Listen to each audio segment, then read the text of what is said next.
Hello and welcome to Now Dig This, the podcast. My name is Mad Max, and today I have a very special, talented guest, Senator Artie Mondello. Give it up, y'all. Hey, everybody. How you doing? Now, they call you a senator, but you're not a real senator.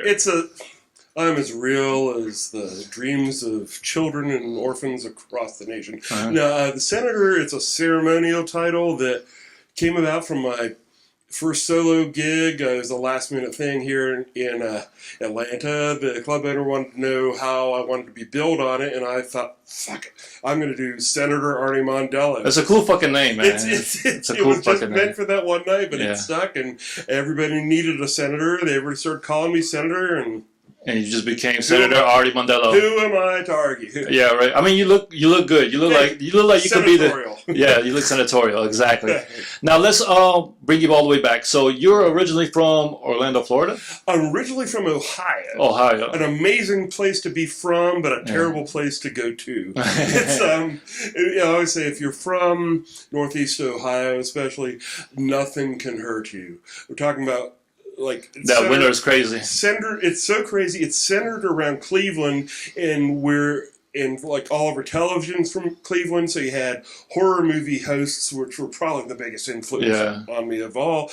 And let's face it, when your city has a river that routinely catches fire and makes natural. The river catches fire in Ohio? It doesn't anymore, thankfully, but the Cuyahoga River for years was notorious because it was so polluted. Wow. It would catch fire. And again, a river catching fire is not a great look. That's like a biblical... It's totally biblical.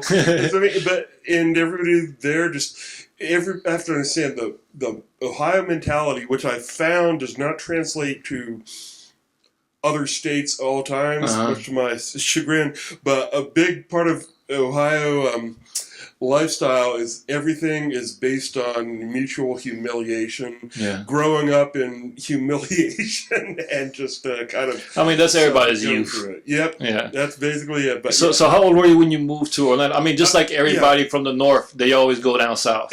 I always say I have the classic trajectory of a serial killer.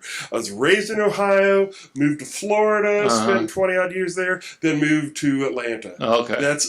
But yeah, as a teenager, we moved to Orlando, Florida. I mean, that must be nice as a teenager to go to the Florida. You know, you got the beach, you got the attractions and everything. Coming from East Awful, Ohio, Florida was a godsend. Yeah. And so, I lived there, moved there when I was I was just about 16, actually.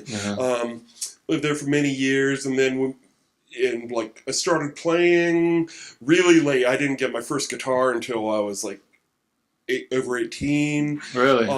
So instead of college, you joined a rock band?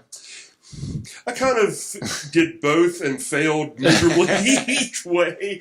I didn't even form my first band until I was 24, 25, and started doing that. And even that too was just sort of. All right, so how is it? All right, so what was the name of your first band?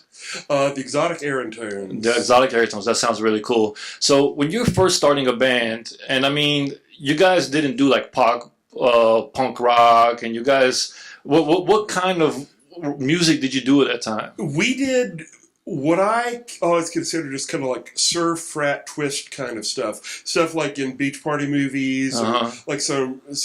I mean, you were in Florida, so it was hit the scene. Yeah, well, and originally we'd started to be. It started out intending to do a more rockabilly, very rural rockabilly thing. Yeah. And when it started out, it was just myself, this woman on bass, and we couldn't get a drummer, so I just put together out of literal garbage, out of a drum that I'd found on the side of the road full of cigarette butts and beer bottles. I made a primitive kick drum out of that using a cocktail spoon and some parts, and it was awful. It was the most horrendous sound, but it worked. And then we got a drummer a couple of shows later out of that. Yeah. But because the drummer, he was great at the surf beat and stuff but he was not good at a rockabilly beat. What's a rockabilly beat? More of a... Oh, yeah, that little slow tone. Yeah. And yeah, and so I just So he had to learn it.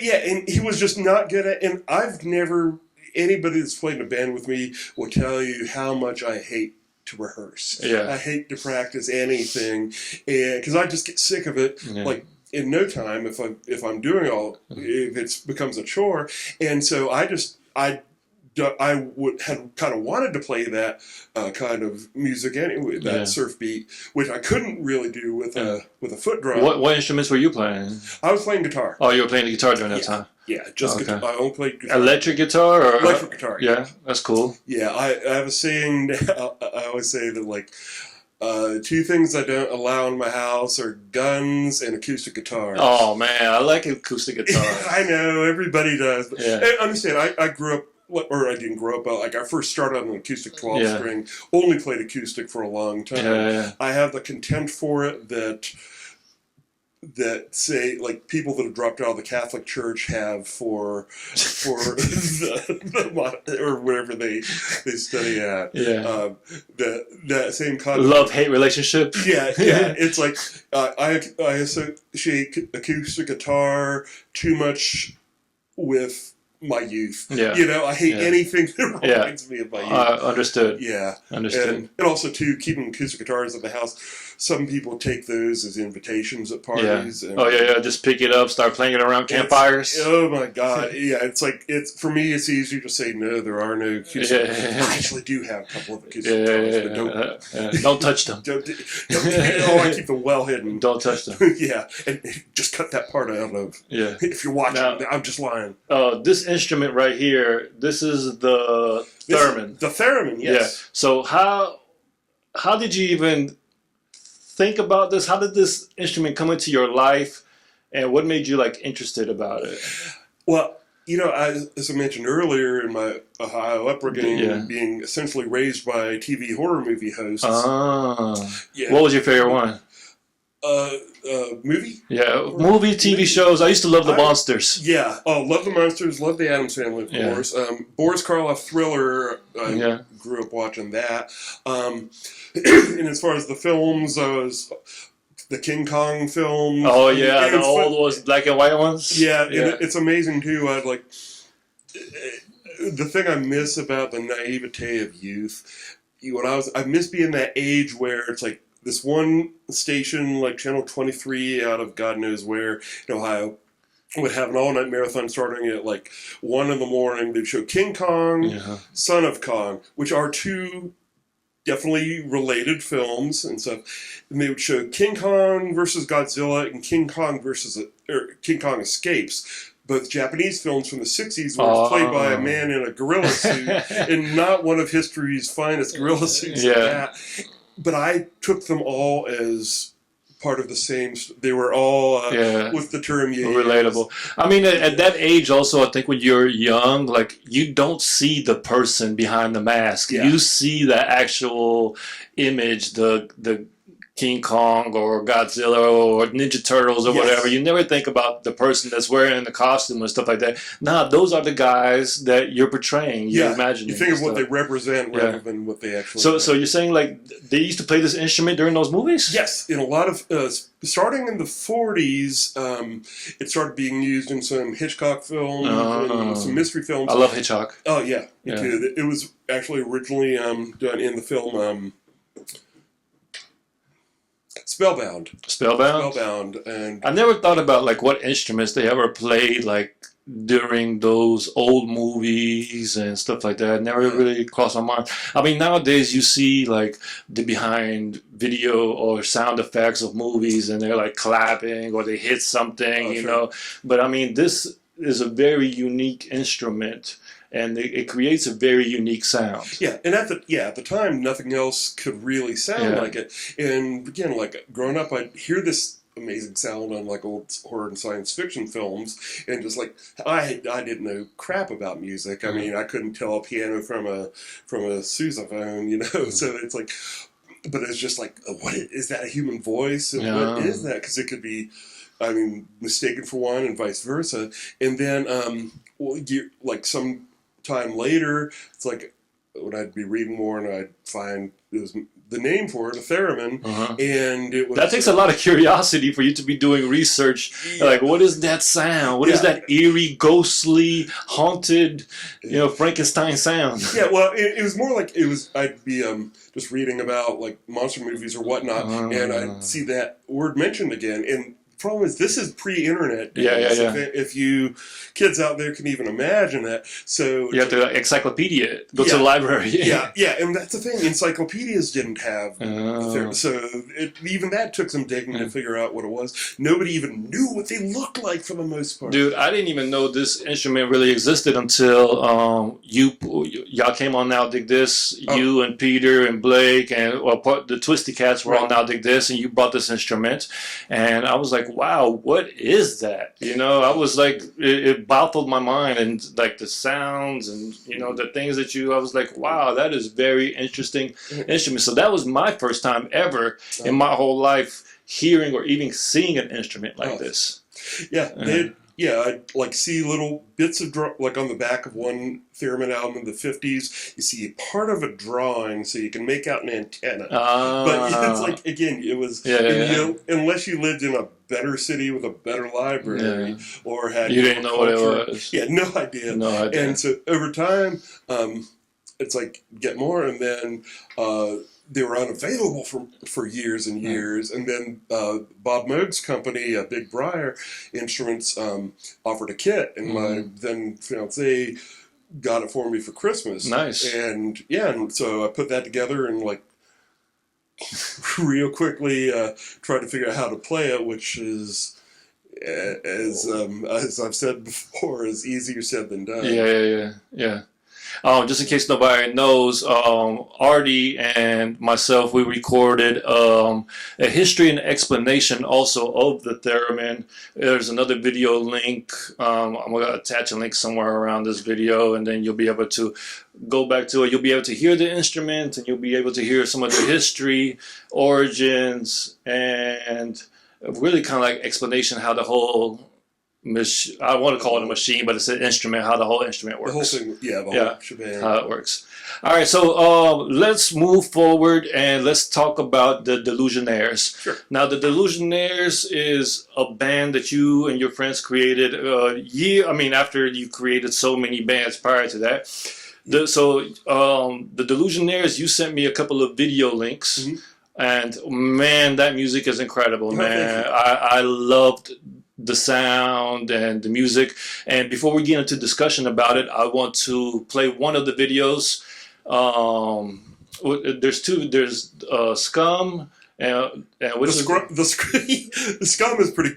I'll use that for our next one. The Scrump, which is a dirty dance thing. The Scrump video is a dirty dance one. That's the one we're going to play first. And which one is the second one? The second one is Snakebite. Snakebite is the one we're going to play second.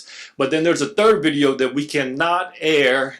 But if you guys want to see it, because it has nudity in it, there's a link to the Delusionaires YouTube page. And you have to be over 18 to watch this video.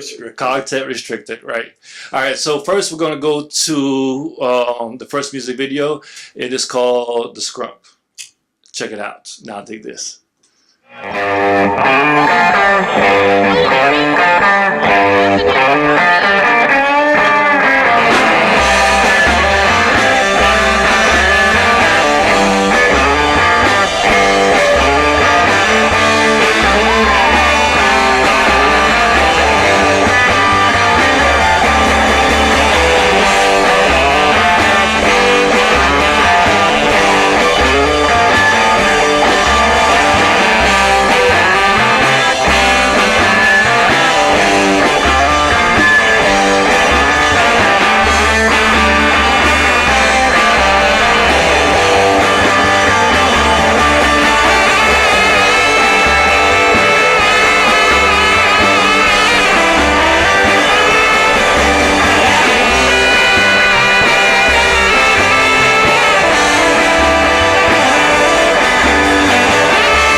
and gentlemen, now dig this.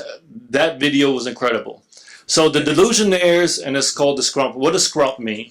The Scrump is actually a term when I was in high school, basically like dry humping. It's a very extreme version of dry humping. Yeah. You're grinding pelvic regions together, and some hand action around the. Now that's an interesting song because there's no lyrics; it's just instruments. How many instruments do you have playing on that thing? Oh, we've got on that one. We've got the basic lineup of me on guitar, Jim Ivey on sax, Nadim Khan on the upright bass, and Danny Carter on drums. That is a very unique sound. Oh, thanks. What do you call that genre of like music? I just call it sleaze for lack of a better term. I mean, I would say rhythm and blues, except rhythm and blues as a term means something totally different from 50 years ago, 60 years ago. I just generally call it like sleaze, R&B.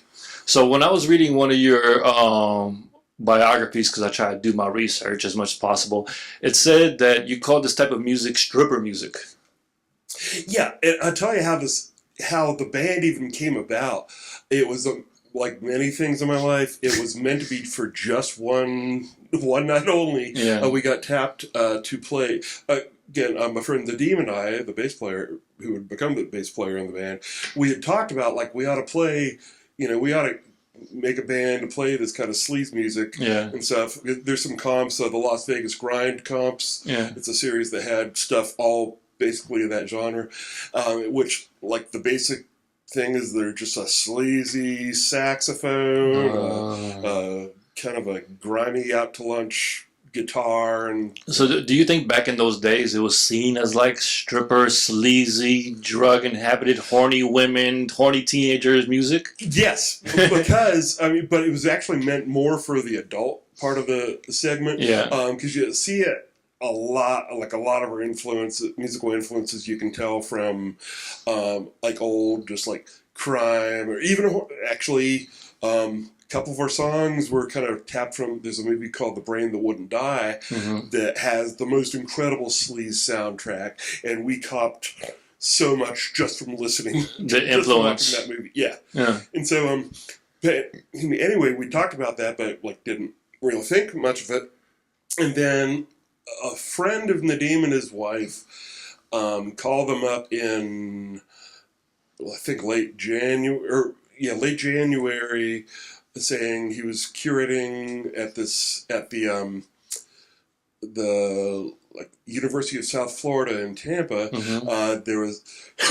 There was an art exhibit called Ultra Lounge. It was sort of like a mid-century, what we now know as mid-century, different art styles and things like that. Yeah. And for their closing night party, they wanted to do a burlesque show. And so they hired your band? We weren't even a band then. That was the beauty. They said, like, what's the budget? Yes, we can do it. They contacted Nadim and his wife Anne-Marie and said, hey, can you put together a band to do this? Oh yeah, we can do that. Yeah. And we didn't even know, it's like anybody that played tenor saxophone, but our friend Jim Ivey, who was in some other bands with Nadim, he owned a tenor sax. Right. So I made him a tape and like basically said, learn it. We tapped another friend of ours on drums, and like three weeks from the day of our first practice was the show, which, I mean, it just like a surreal night that tainted our lives for the rest of our days. But anyway, we had got through that, and we figured it was just a one-off type thing. Then a friend, like, a month or so later, a friend of ours was opening a club downtown Orlando, and Nadim like offered us to play. It's like, okay. And so we did that, and then just without realizing it, we became the Delusionaires. Yeah, Delusionaires, and played more. People didn't ask us not to play, so. Right. That's cool, man. That's cool. So from there, I want to show everybody the second music video right quick. So it's called Crawl. She crawls on her belly like a reptile. She crawls on her belly like a reptile by the Delusionaires. Check this out. We'll be right back.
Now Dig This. I am with Senator Artie Mondello. So that music video is called She Crawls on Her Belly Like a Reptile. Yeah, the title is actually taken from an old Coasters song, Little Egypt. Again, at the beginning, there's a carny spiel, and it's like, she walks, she talks, she crawls on her belly like a reptile. That's epic. And I always loved that line. So that video looks like an old vintage like burlesque, like striptease video. Yes. Yeah. So what year? Where's that video from? The one for She Crawls on Her Belly Like a Reptile is from, actually, that's a later in the game, and that's from 1968. Oh, nice. A film called The Exotic Ones that actually starred as the swamp monster that figures in this insane story. The swamp monster is played by rockabilly singer Sleepy LaBeef. Gotta love 60s movies, man. Yeah, so it's an amazing watch that I definitely recommend. I mean, the music that you have playing behind it by the Delusionaires is just like it's an incredible piece, and it kind of like puts together the whole scene. You know, it sounds a lot like some Tarantino type of music, like some real cool classic, like I don't even know how to call these type of influences. Yeah. Very much the same influences as like that he'd use on his soundtracks and stuff, and just whatever. And again, like for myself, once again, one of the biggest influences is just movie soundtracks, because you'll get so many weird little things that like usually don't stand on their own outside of a film concept, but their whole job is to create mood. Now, what goes into recording a song like this? Like, you guys book a studio space, you guys do it in somebody's basement, and just plug some old equipment in? It's always been done. Like, our first album was done in a friend's warehouse on like the cheapest 4-track tape recorder I could find. The Flues Party album is our most recent one, as well as some stuff I've done for other people. Have all been just in my basement here in Georgia. And you said you recorded them on tape? I record the first one I did on cassette, but this, believe it or not, the cuts like on some of these videos, like the Flues Party album, that was actually recorded digitally. Nice. It's hard. You'd think it's hard to get that kind of murk, but it's distortion. But it was all just done live. In fact, recording the Flues Party album, that was like one of the quickest and cheapest productions probably this world has ever seen. The band wasn't even had not really fully reformed at that point. It was just kind of a whim. The drummer was going to be staying with me for a while, and he said, "Hey, let's record that." Perfect timing. Everybody drove up Friday afternoon. We had dinner. Went into the basement. I mean, our biggest expense was a case of beer, and just.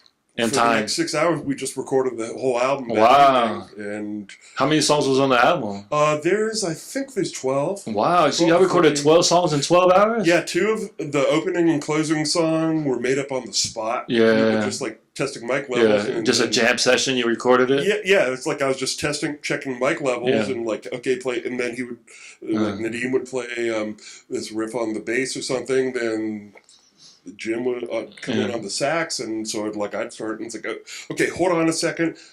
I hit record, like, let's do exactly that again.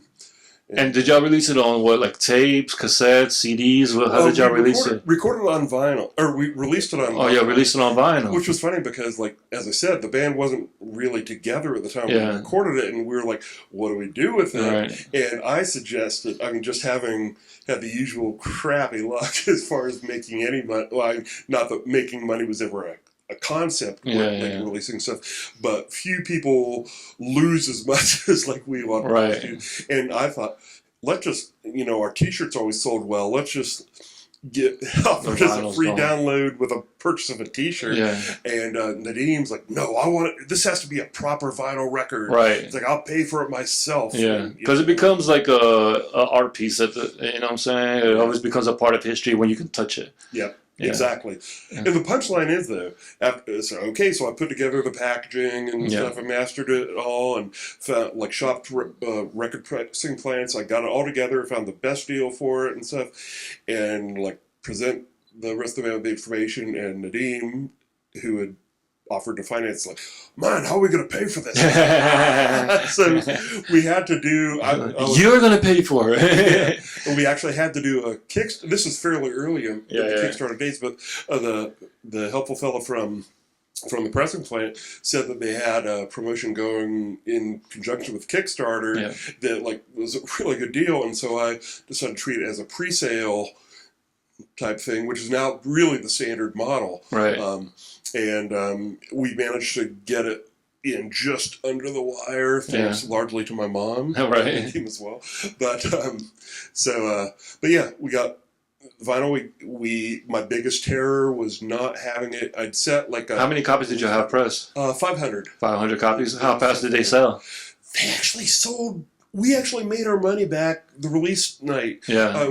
Just from we got enough in the pre-orders to pay for it, and then which we figured we'd already saturated that micro market at that point, and we had the release party in Orlando at the club we would always play at, and it sold like mad. Yeah. I mean, I want a copy if you have any more. Yeah, absolutely.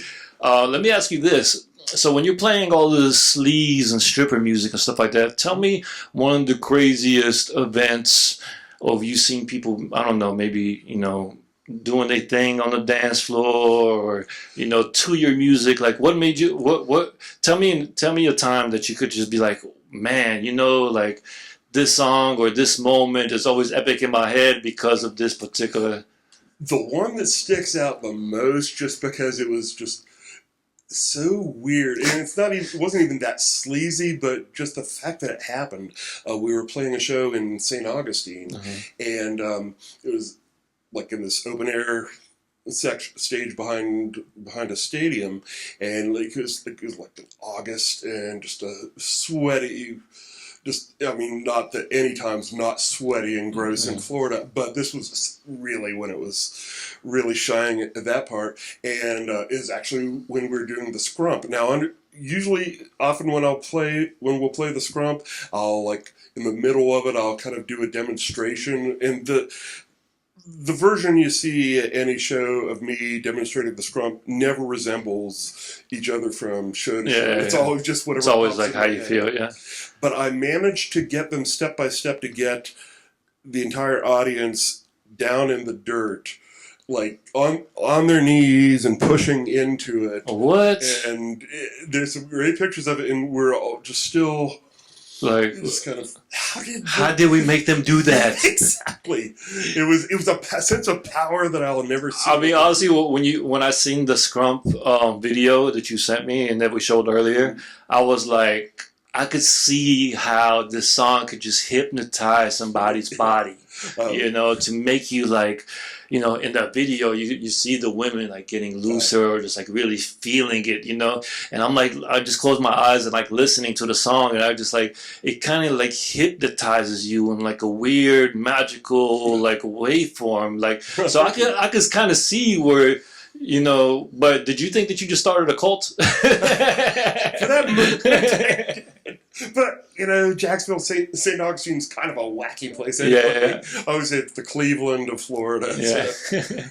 That's awesome. That's awesome. Let's talk a little bit about the music industry. So the Delusionaires, yes, y'all dropped the vinyl. Yes, y'all did tours and everything like that. But you guys never put it out digitally. No, actually, now that the record's been out like 12 years. Yeah. Our drummer is, as we speak, actually in the process of uploading. And actually, by the time this airs, it may well be available on streaming. Yeah. I'll send you links as soon as. For sure. So you guys make sure you catch out the Delusionaires, streaming everywhere by the time this is posted. And if it's not, check out the videos. It's definitely on YouTube, and you'll definitely enjoy it. Yeah, we have never been awesome at two things we've never had are success or ambition, and when especially now. Well, how do you measure success, really? Because I mean, throughout the bio that you sent me, like you guys did. Well, you personally, you've had crazy career with other bands, and you've had publications written about you. You know, matter of fact, what was that publication that you sent me? ATLretro.com. ATLretro.com. That is a very good publication that Artie has released. So if you want to know more about Artie Mondello and his whole life and his career, please check out that article by ATL Retro. Yeah, it's an interview by Melanie Crew. She did a great job writing that. Yeah. Yeah, excellent job. And Anya Martin's the one behind that site as well. Yeah. So for more information about Artie Mondello, you can check out ATL Retro, and we'll make sure we post a link to the YouTube page because I think it was a really good job. And funny, it's like that came out before even Crazier shit happened to me. Like I was part of Shannon of the Clams twice. Oh, really? So and that was just like a don't know what's happening, and this, and that's I don't know how I'm in this band. Right. So understand. When I first started playing, it was almost an act of defiance. It's like nobody ever wanted to hear me play. Nobody wanted to hear me sing, and I'm like, I'm going to do both to show you, not just to be an asshole. And it just kind of everything after that has been success. I mean, honestly, the only way the only way I mark something to not be success is if it's less fun and not worth the time or money that's put into it. Yeah. And which is actually kind of why I don't play that much anymore. It's not as I don't need it as much. Yeah. I mean, I've already got a wife, so that's like 90% of the reason I started playing. Yeah. So for the women. Oh yeah, absolutely. I think that's why any musician wants to be a musician. It's just like when there's a woman in the stands, or and then they just start looking at you and call it some kind of way, and then you just 1,000 times better. Right. I'm pretty sure every rock band or any band out there can testify to that one. I know there's a lot of people that do it just. People in my own band do it just for the love of the music. Yeah.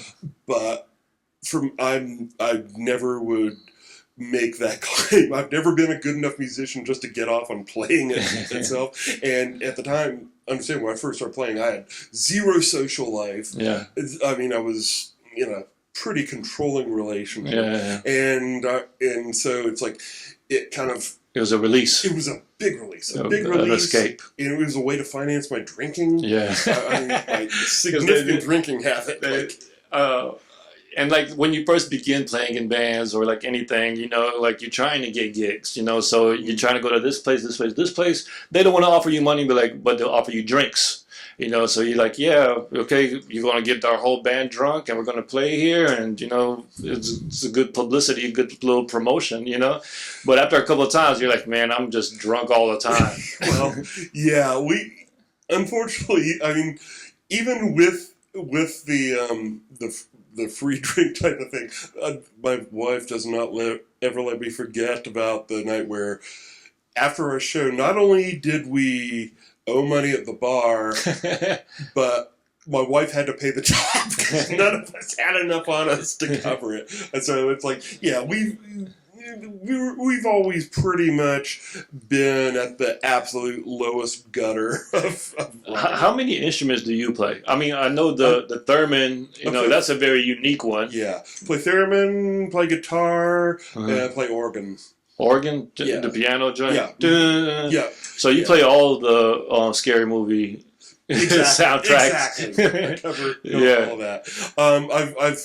I can play little things like a little bit of ukulele, a very limited of lap steel. I'm horrible on drums. Which is everybody thinks is odd because I'm able to keep a solid beat when I'm doing my one-man band stuff, but with a better drum kit than the garbage one I started out with. But still, like, I can actually keep a very solid beat with that. Put me behind a drum kit like with my hands out, and I'm just the worst. That's kind of weird because when I seen you playing the theremin, you're using both hands, and like I tried it out too. So you have to move the right one up and down and the left one.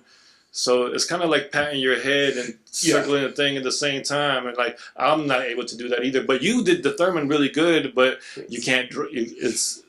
I can't keep the beat going. I just kind of get lost, and I mean I can sort of keep a real primitive beat, but it still sounds like crap. I mean, it just sounds awful. What kind of guitar do you play? Mostly my guitars are homemade, just Frankenstein. You made your own guitar? Yeah, I didn't like carve like the necks or anything, but like I would get necks from scrapped guitars and put your own strings in them. Hmm? You put your own strings in them. Yeah, and I would like put like the bodies. I would like take a blank or a chunk from another discarded guitar and carve them and wire them to my own what felt best to me, and so they're all like no name. But I usually you still play those guitars to this day. Yeah, nice. Now I will say the close to an endorsement I could give as far as types of guitars, the cheapo Epiphone Juniors that were like $89 at the time, $90 at the time. Those are fantastic foundations for your own. For you to dissect. Yeah, exactly. And it's like for you to surgically remove stuff and put new stuff on. Yeah, exactly. And carve it so it like grind the edges so it like feels better against the arm and route a hole to make it light. It's like they're a joy to work with. Nice. So what is next for you in the music? I'm not sure. Yeah, I have an idea for you. Yeah. Yeah. So my idea for you is this theremin thing. You could do two things. You could start doing soundtracks for movies, especially like all these new movies that's coming out, all these scary ones, even Stranger Things. That'll be cool for Stranger Things and stuff like that. And you could probably do unique classes teaching the theremin. You know. Yeah, I mean, in your free time... There's not a lot of options for theremin teachers. Yeah, because there's very, very limited amount of people that know about it, play it, or anything. Actually, I just lied to you because I do know what my next... Don't lie to me. Yeah, I know. No, actually, music... Well, I play in a band called, just strictly a sideman on guitar, in a band called Cherry Valley Turnpike with Barb Hayes from Lust, and as well as she's the founder of the blanked her name. The name of her burlesque troupe. She has a burlesque group? Burlesque troupe, yes. Don't worry, man. I'm super bad with names, too. Yeah. But what's the name of the band? The Cherry what? Cherry Valley Turnpike. Cherry Valley Turnpike. Yeah, amazing front woman, Barb Hayes. And it's mostly, believe it or not, like the 70s, like punk and pop hits and stuff. And what are you doing for the band? I play guitar. You play a guitar? Yeah. So are you guys recording it, or is it already done, or are you just guys going doing shows? We have actually not only do we not want to record, we want not to record. It's like I haven't even... I'm sick of it being in the studio with you guys. Well, it's like Just tell me where the bar opens. Right. Well, I mean, we practice in the same basement, really on the same basement stage that I record on. Yeah. But so there wouldn't be any difference. But I just don't want to... I want something with his like... You can just do a live recording. Just do a live recording one time. Just have a huge 1 hour jam sessions, break it into pieces, you know. Because I feel like sometimes we miss this type of music. Like, I mean, of course we do Now Dig This. We feature a lot of diversity of groups, from punk groups to rock and roll to surf style to westerns to country music to just psychedelic rock and roll and different pop artists, you know. But this is when I heard the Delusionaires. It was my first time hearing like a sound like that. You know, I mean, to me it was more like a ska type of music, without any lyrics or anything like that. Because you got the horns, you have the drums, you know.